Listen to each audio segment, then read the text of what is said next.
And a warm welcome. You're joining us here at Hyde Park on AdaDerana 24. And this week we thought of talking about new regulations that are to be introduced, that are being discussed. The government issued a gazette notification announcing the online safety bill. According to the gazette, the bill is to establish the Online Safety Commission and to make provisions to prohibit online communication of certain statements of fact in Sri Lanka. With that, we thought of building conversation around the question of whether we need regulation in Sri Lanka for the online space, or whether this is going to complicate Sri Lanka's freedom of speech expression situation, or whether there will be other complications, especially in terms of investments coming into Sri Lanka, and what really this bill is and how important or not it is to us in today's context. I've invited to our studios two prominent figures who are speaking actively on the subject. Media analyst Mr. Nalaka Gunawardene, who is joining us to talk about the bill, about globally how similar bills have been brought and how those countries have implemented it.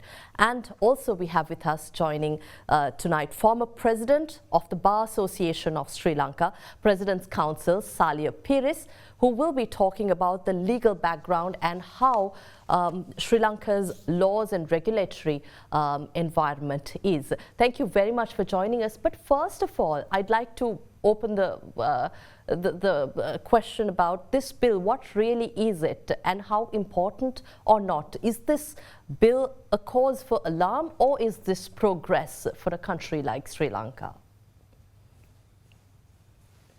So this is termed the online safety bill, but in actual practice, when you go through the provisions of the bill, it should be really termed the social media regulation, or more than regulation, I would say social media limitation or curtailment bill.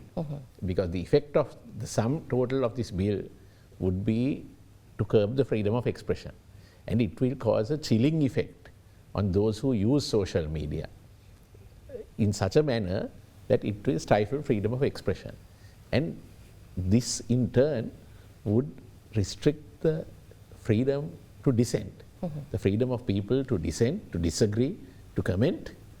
And there is also the entire regime. This bill will be regulated by a commission which is political, which is appointed by the highest political authority without any checks and balances. So this, in other words, I would say this criminalizes free speech, and that is extremely problematic. Mr. Gunawardene, I mean, we see similar bills, but let's talk about that later. Initially, if you can maybe address the question of what this bill is. A lot of us are unaware of the facts and the salient features of this bill. As Saliya said, it is more aimed at social media, but it's not limited to social media. When we read the wording of the bill, it keeps referring to online. Now, online is a basket term which certainly includes social media, but it can include the websites of, for example, your media house, the state websites, the commercial websites, e-commerce websites. The full spectrum of online content at the moment is covered by this drafting. And for example, whatever that users come and comment on in a newspaper website or a broadcast house website would also be then considered as content covered by this bill.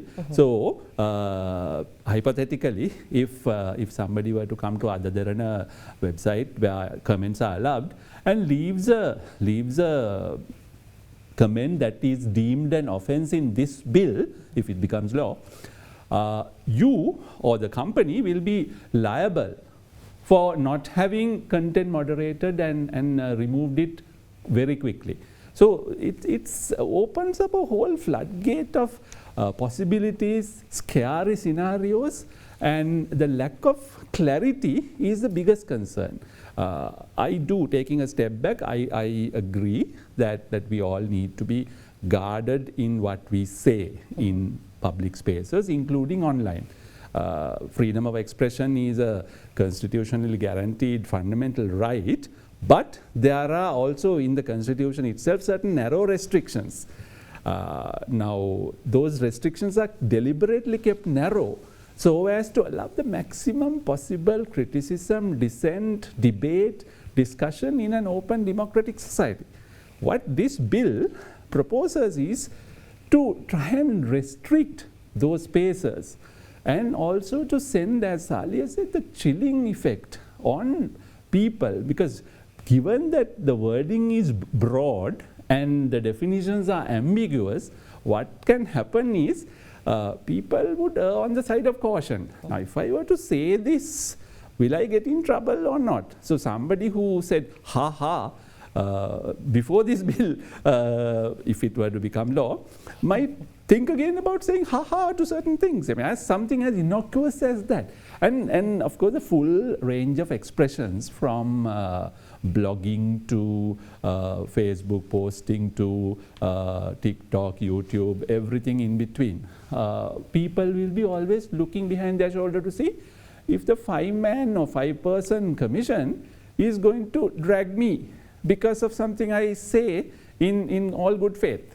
This is the biggest concern I see from a free expression point of view, the chilling effect.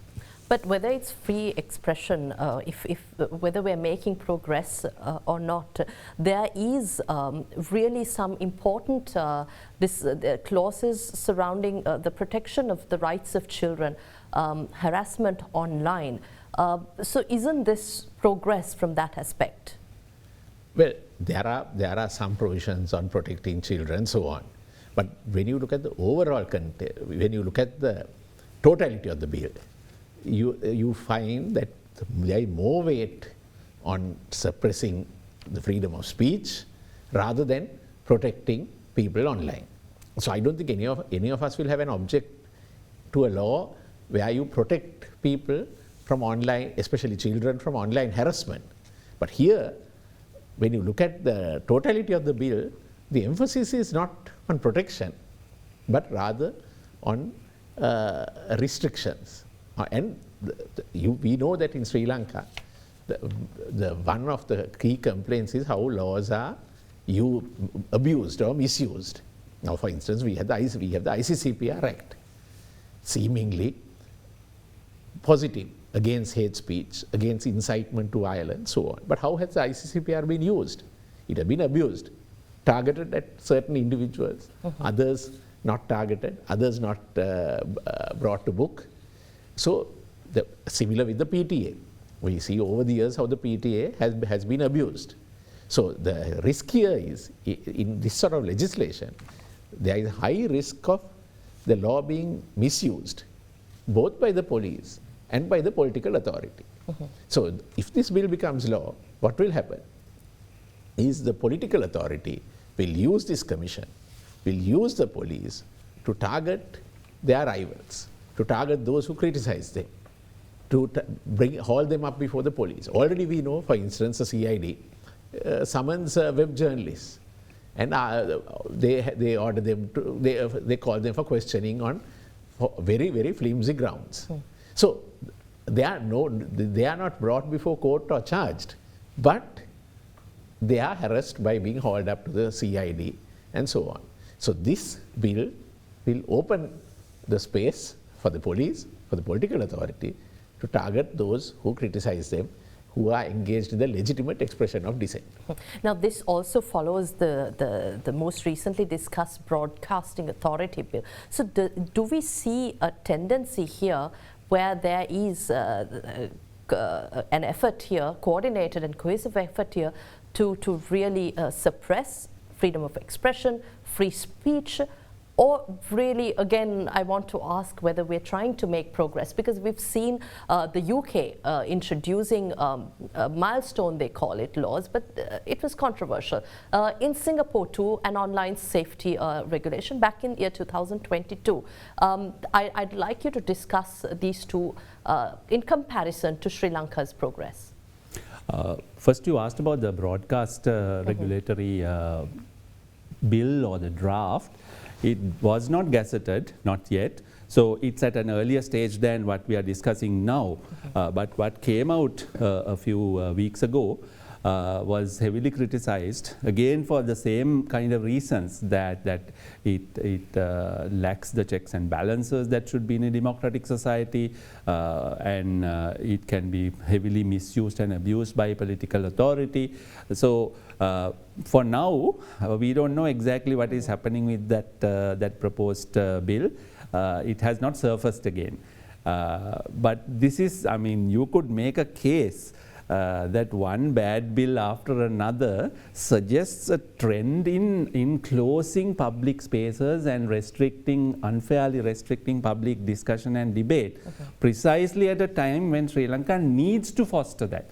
When we are trying to correct policy and other mistakes over 75 years, trying to reimagine a better Sri Lanka, we need discussion and debate, including dissent.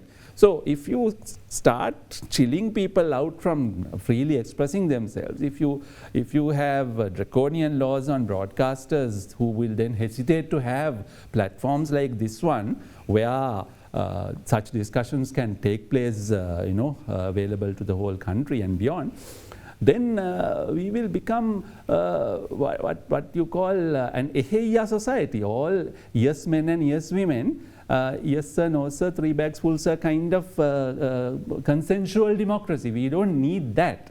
We need a vibrant, cacophonous kind of democracy, which we have always been, for all our faults. I don't know if you'll agree. We discuss perhaps a bit too much. But that has its value. We went ourselves earlier in other forums, now also online. But in recent times, we've seen how whether it's social media or other channels, platforms were used to promote hate speech, disinformation, especially covering the religious space. The Derana incident is also an example here. So don't you think tightening the regulations surrounding this will really help the society and people from seeing issues and incidents as these in the future? So we already have laws relating to hate speech. The ICCPR Act is there. Perhaps it's too draconian because it restricts bail in such a way that people can be targeted. So we have laws, but here even you talk about the Derana incident, the problem is the implementation. Now, how much has the CID or the Sri Lanka police targeted those who spread hate in relation to Derana or Alutgama? Have they brought those people to book? Have they been charged in the courts? Have they been indicted in the high courts? No.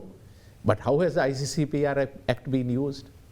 You catch hold of certain people. Sometimes the absolute innocent. Now, for instance, a person who refers to a jihad, not in the sense of a war or of a religious war, but that word is taken out of context and he is produced in court and remanded for a long period of time. So in a similar way, what we do have is, in the application of the law, there is unfairness, unreasonableness.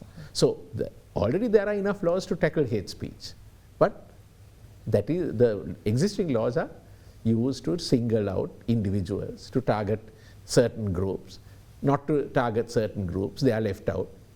So I think in Sri Lanka the problem is in relation to the implementation, and this is where we come, that there may be laws in the UK, there may be laws in Singapore, but the point is, in Sri Lanka, how would this law be applied? And I fear new laws coming in, being introduced, because we know how both the police and the political authority can abuse these laws. Then, if I may add, yes. Now I want to quote Professor Deepika Uddagama, the former chair of the Human Rights Commission. When she was holding that position, she often used to say, we can't legislate human behavior. Everything in human society and in human conduct cannot be achieved through legislation and more legislation. legislation or making laws and even the best implementation is only one strategy among several. So in this case, yes, there are problems, not only hate speech, but disinformation, something that I have been looking at and analyzing for a long time. It's rising in volume, it's rising in intensity, and some of it can be quite harmful to the economy, to society. But there are also legal and non-legal strategies. We can perhaps talk about it a bit more. The non-legal strategies include digital and media literacy, promoting critical thinking so that people don't readily believe everything they read or hear or see online, promoting fact-checking and services like that, so that liars can't get away with it. They are exposed quickly and clearly. So there are non-legal strategies. So we have to look at responding to the set of challenges that the web has given us from a multitude of strategies that we need to deploy. And just saying legislate, legislate, legislate is going to risk exactly what Saliya said. We are going to be an over-legislated country where the laws are enforced and implemented selectively, and it only helps the rulers and those in authority. So this is what we need to guard against. I wanted to ask you, we've seen this happening in the UK now. They hail it as a milestone, as I mentioned before. What controversies surrounding the bill that there is a threat to democracy and free speech? But in Singapore, we saw this in 2022 as well. So why are we talking or speaking against a similar bill here in Sri Lanka when the UK and Singapore have moved forward with online safety bills or regulations rather? Comparisons are useful, but only up to a certain point. Saliya might agree that our record in rule of law is nowhere near the UK's or even Singapore's, where the laws are being applied equally to everyone, right? So we have a situation where it is anything but. So therefore we have to be very careful in comparisons. So is this a similar bill that we've brought here, or I mean, are there any similarities in what we're introducing here? I did a layman's comparison, not being a lawyer myself, I did a layman's comparison. The UK has the same name, Online Safety Bill.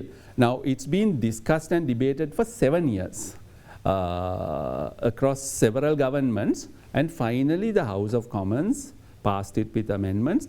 Then it went up to the House of Lords, more amendments, and now in middle of September, they have finally cleared it. It's awaiting royal assent. So if King Charles were to sign it in the coming days, it will become a law. But even then, as you said, there is no full consensus. There are those who think, yes, now the government is all gung-ho. They say they are delivering an election promise. They had apparently promised to legislate this. It has salient points, but there are also those who say, those who defend civil freedoms, say that this can give too much discretionary power, too much authority, not just to the law enforcement, but also to the platforms. So what happens is, given the liabilities on the platforms and in the UK law, the platforms will start erring on the side of caution, taking down not only what is deemed offences in the UK online safety bill, but also things that they reckon might be offences. Now this happened in Germany, where there is a law from 2018 called NetzDG. There's a longer German name, but the short form is NetzDG, where they started completely placing the liability on the platforms, the international platforms like Facebook, YouTube, and so on, and heavy fines. If they don't take down within 7 days what the Act lists as outlaws or illegal content, fines can go up to 50 million euros. Significant. So the companies not only intensified their content monitoring by employing thousands more people, but also they started taking down things like satire, things like political criticism. And then there have been cases, because those who felt that their harmless speech and their constitutionally guaranteed free speech has been taken down by a private party like a platform, they did not just let it go. They challenged. So it has also been a very contentious piece of law in Germany. Now there are about 5 years of experience in that. UK law, we have to see how it pans out in terms of implementation. But wherever in the world, when a law like this is brought, it's a question of balancing between online safety and free speech on the other hand. Getting that balance right is very, very hard. Now, when you say the UK debated this bill for 7 years, I'd also like to ask you, what is the timeline we're looking at in Sri Lanka, if you can give us? I want to say this. Sri Lanka, the problem is these laws are suddenly turned out. So you find the same with the ATA bill. You find a committee sitting somewhere, no public consultation. None. In this case, absolutely none. So what happens, people around the table, a few people get together, do a draft, maybe send it to the legal draftsman, send it to someone in the AG's department, and they okay the bill. But there has been no public consultation. So where is this coming from? So that is the question now. The bill is gazetted by the Minister of Public Security. So did the Media Ministry know about this? Did the Justice Ministry know about this? We don't know. Because now I know for a fact that the legal profession has not been consulted on this. So not only the legal profession, but then those who are involved in IT, the media. I can say that the IT, ICT community, which now is a $1 billion plus industry bringing foreign exchange to Sri Lanka, has not been consulted. I asked around my industry friends, they had no idea until this was gazetted. And I think it's an absolute shame that lawmaking here is done in secret. There must be wide bills such as this, there must be wide consultation. Now, recently there was the same issue in Pakistan, and one of the key complaints is that there was lack of consultation. So when you consult only some stakeholders, maybe like the Public Security Ministry, the police, they will look at it only from that angle. And so we don't want to go on that path. So we're following Pakistan's footsteps rather than the UK's? Not Pakistan. I think we will soon follow North Korea. Which has completely blocked the global internet, along with China and Iran and Turkmenistan. These are the 4 countries that completely don't allow their citizens to access the internet at all. I don't think we want to go there. I'd like to speak further on that, especially the repercussions and implications on the country when we are looking to improve our foreign exchange reserves. Realistically speaking, what is the timeline here? Now, this will go to Parliament and thereon, if it is to be passed, or if Parliament, denies. So how it would happen is, now it is gazetted. It can be placed on the order paper of Parliament. So from that day it's placed on the order paper of Parliament, the citizens have 2 weeks to challenge the bill. Then from that date the first petition is challenged, the Supreme Court has 3 weeks to give its determination. And then it goes to Parliament. Now we must be cautious. Now very often what our politicians say is, oh, the court is there, the Supreme Court will scrutinize the bill. But the Supreme Court will scrutinize the bill for its constitutionality, not the other aspects.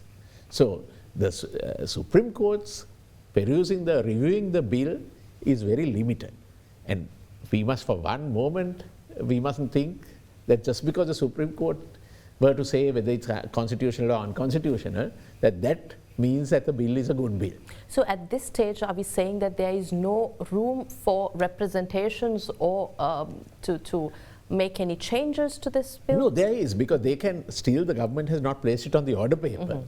And I think the government should not place this on the order paper of Parliament. We know that once it goes to the Supreme Court and constitutionality is determined, and then it goes to Parliament, I think it's a fait accompli that Parliament will pass whatever is placed before it. And given the current composition of the Parliament, it can easily pass. Yes. So we have to intervene and we have to urge opposition parliamentarians, we have to urge every right-thinking citizen rights-conscious citizen to try and intervene before that point.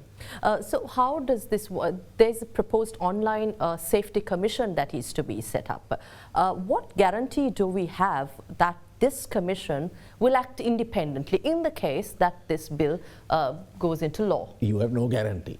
The commission is unlike other commissions. We have complaints about other commissions also, but at least other commissions, there is the Constitutional Council which comes up with the names and then makes the appointment. The president makes the appointment. This, for some strange reason, here the president makes the appointments and the president also has the power to remove. So, obviously, I'm not talking only of the current president. Any president of this country, it will be open for him to appoint his people onto the commission. And then, if he doesn't like them, he can chuck them out. So, at least the Elections Commission, there is some safeguard. Human Rights Commission, some safeguard. Even if the president doesn't like those people, he can't easily remove them. But here, he can remove them only for what is said, cause shown. So he can show some cause and remove them. So there is no guarantee of its independence or impartiality. There's another danger, if I could just flag it. Yes. That is now these 5-member commission, whichever way it's appointed, has sweeping powers according to this bill. 5 individuals can decide what is true or false for the whole 22 million population. And what they say goes. There is no right of appeal, and if they were to decide, we can take examples from recent years. If they were to decide the government's position is the right position, the true position, and everybody else is wrong, that's it. I mean, let's take a good example. During the COVID crisis, towards the end of the first year, 2020, we saw some concoction was suggested or created by a man in Kegol, and the Dhammika Paniya, and then he managed to convince the then health minister and ruling party members that this was both preventive and curative of COVID. And it was heavily promoted by the Gotabaya Rajapaksa government. Now imagine if there was a law like this at that time. Now we remember 5 months later, medical research showed that this Dhammika Paniya had absolutely no effect, no efficacy whatsoever.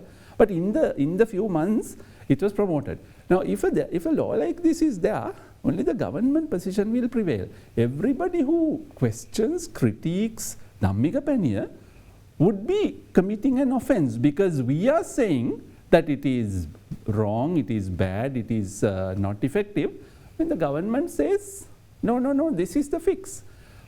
There are many situations like that. Contentious issues arise in complex societies like today. We can't give the monopoly over true or false to 5 individuals in a society of 22 million. This is the crux of the problem, crux of this bill, where we are monopolizing the truth to a government presidential appointed 5 persons. So for instance, just to take the health crisis. Now, doctors say there is a shortage of medicine. For instance, if the health minister says, no, there is no shortage, the commission may well decide, no, there is no shortage, everything is fine. But the ground situation may be different. Absolutely. And it makes us think it's incredibly important to have independent media, to allow media to investigate and also to hold the government responsible.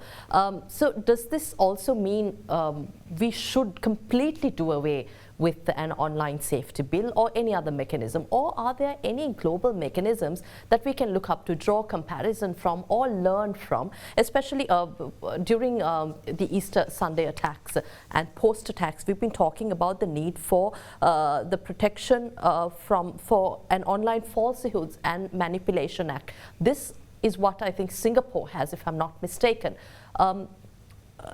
So in moving forward, what mechanisms can we bring in from other countries that would work here in Sri Lanka?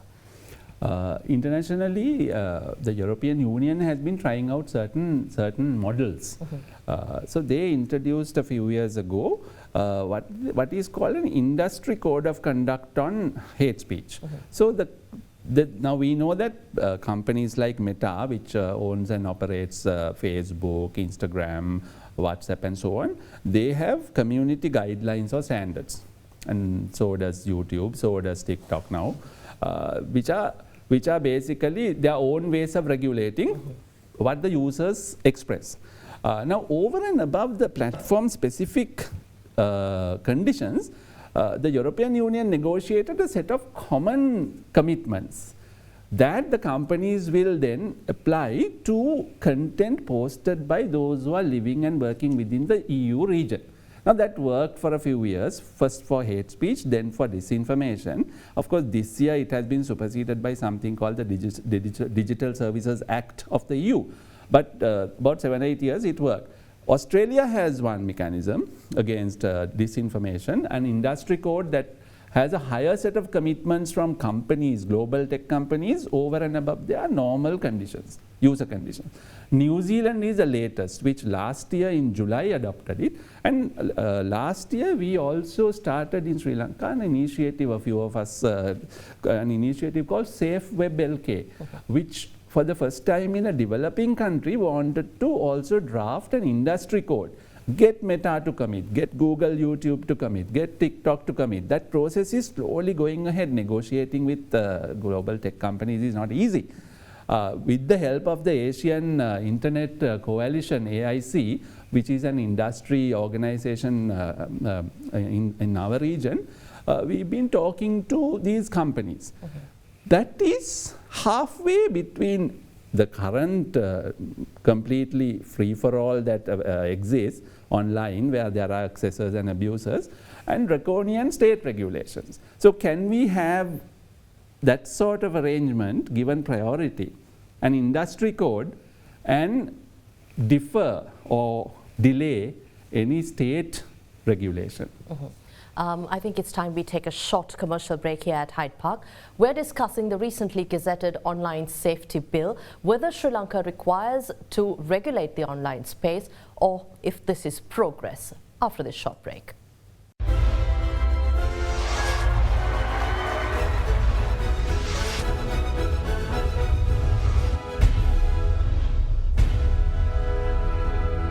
Welcome back. The digital economy is the next frontier. Will Sri Lanka miss out on the opportunities and the economic opportunities provided to that Sri Lankan citizens would otherwise have access to if this online safety bill is brought to law? We are in conversation with the President's Counsel, Mr. Saliya Pieris and Mr. Nalaka Gunawardene on the recently gazetted online safety bill. I'd like to very quickly talk about the information that we have at hand and what we can really understand here. If this is really passed into law, what are we going to expect here in Sri Lanka? What's going to happen to the investors, and what kind of punishments will be introduced? Yeah, so there is a string of offences relating to harassment of so-called targeted people, revealing what is thought to be their private content, to disturbing a religious assembly, so on and so forth. There are a number of criminal offences created. They carry jail terms.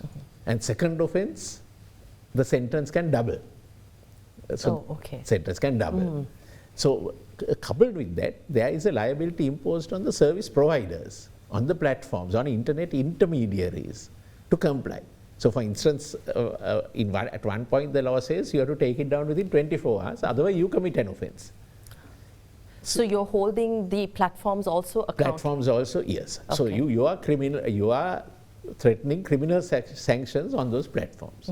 So the question is whether certain international platforms, whether they would want to take that risk within Sri Lanka. So will this threaten the moving out of these platforms from Sri Lanka? Will these large companies... There is a real threat. There is a real threat that certain platforms might decide. We don't want to be hauled up before the Sri Lankan courts and our representatives facing jail time, and we would rather not operate within the country.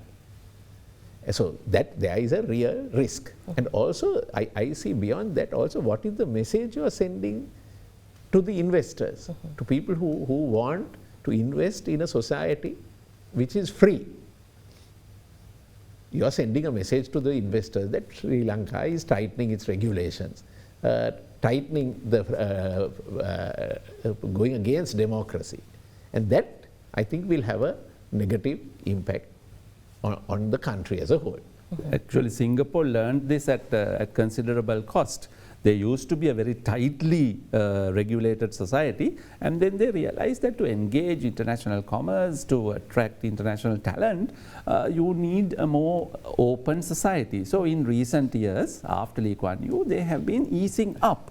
And even the Singapore, the law, POFMA, Prevention of Online Falsehoods and Manipulations Act, it provides right of appeal, which our bill doesn't. And also POFMA, there is a comparison done by the ICT think tank here called Learn Asia. It's online, anyone can go and read the detailed comparison.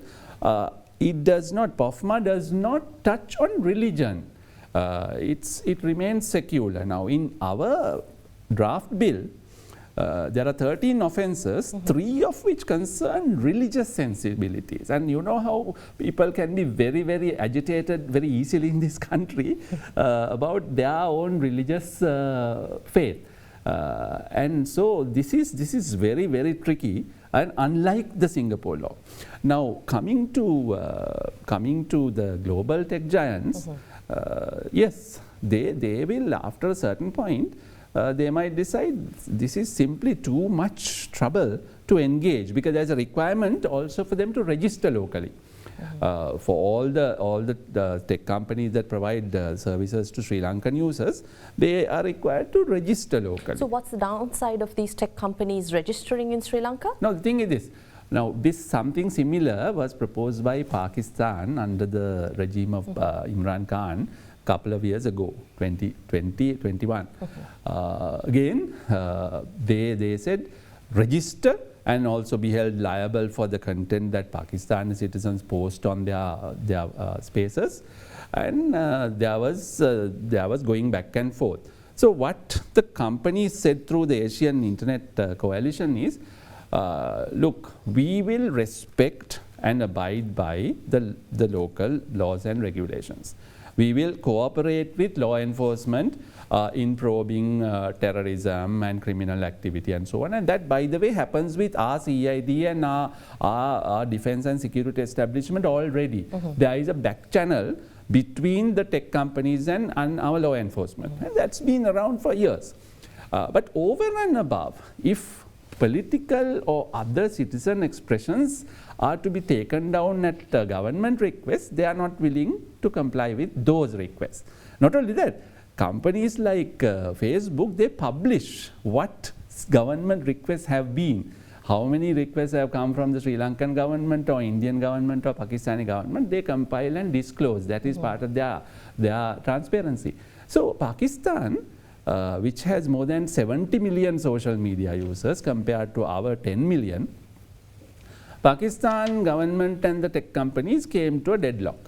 And in the end, they could not go ahead with that proposed law, because the company said, if you implement this in that form, they have no choice but to suspend services to that country.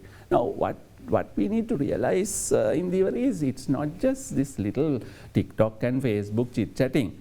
These platforms also provide services for our tech industry, our small and medium and large enterprises, our government uses Google services. So Google also operates and owns YouTube. Yes. So these services, if they were to withdraw, our $1 billion+ ICT industry, which exports knowledge services and software solutions to the world, would be seriously impacted. So all our SMEs can be without. Sorry? So there will be massive economic toll on that. There could be serious economic restrictions. So we need to think carefully. Okay, we are the David and they are the Goliath. And sometimes we have to negotiate with the Goliaths rather than trying to punch Goliath. This is where I hope we'll be smart rather than bullish in this sort of negotiation. Very quickly again, if we can talk a little about this now, this bill.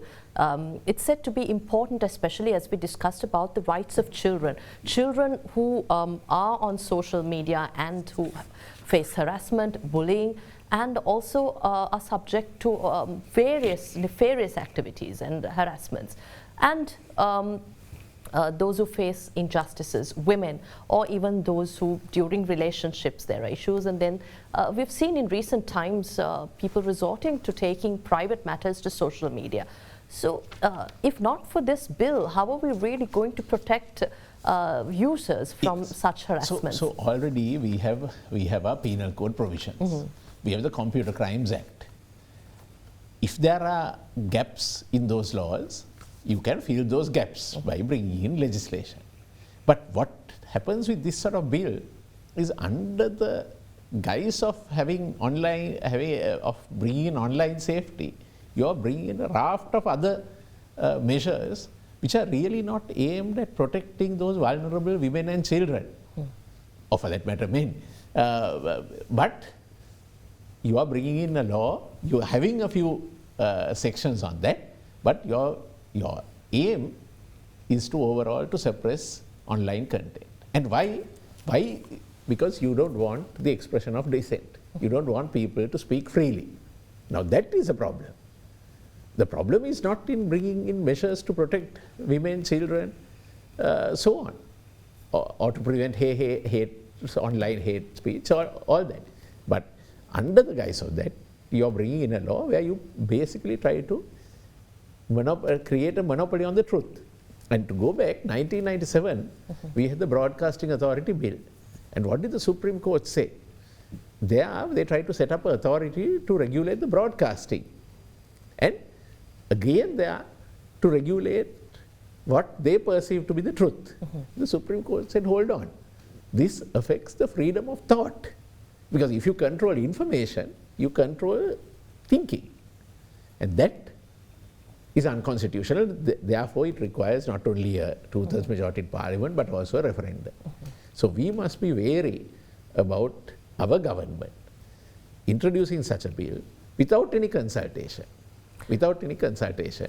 We've been talking about, sorry to interrupt, but we have about 4 minutes. We've been talking about rule of law, democracy, and ease of doing business, especially in today's context when we want more and more investors, or at least to have some investors coming into the country. But what will this bill do to investors? Will this be seen as some progress made on the ground in terms of ensuring safety for online users, or, as Mr. Gunawardene also highlighted, the threat to the presence of tech companies in Sri Lanka? Will that be threatened really?